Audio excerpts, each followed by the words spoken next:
沙漠主要是指地面完全被沙所覆盖，植物非常稀少，雨水稀少，空气干燥的荒芜地区。如果说在沙漠造林的话，人们会认为是天方夜谭，但是这种事在中国确实发生了。20世纪60年代，榆林市郊半公里外就是寸草不生的流沙，而21世纪初50公里以内基本上看不到流沙了。许多当年的沙地如今成了林地、草地和良田。在沙漠腹地，榆林市还累计新辟农田160万亩。毛乌素沙漠位于陕西省榆林市长城一线以北，因此榆林市也被称为驼城，意为沙漠之城。毛乌素沙漠面积约 4.22 万平方公里。毛乌素沙漠是在2000年的时间里逐渐扩展而成的，大约自唐代开始有积沙，至明清时已形成茫茫大漠。毛乌素沙漠在古代曾经水草丰美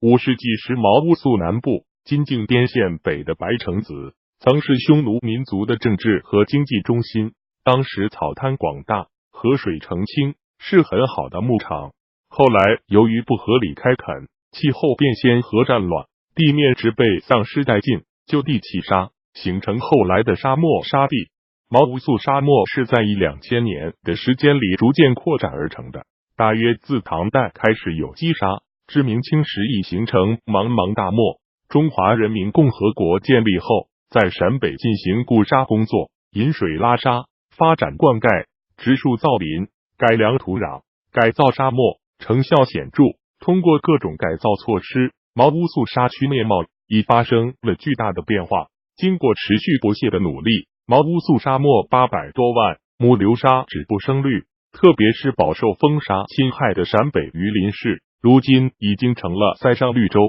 10年来，榆林市先后投资上千亿元，用于改善城市生态环境和沙漠治理，人工造林800万亩，植被覆盖率达30%以上，全市生态环境得到明显改善。短短10年，榆林这座沙漠之都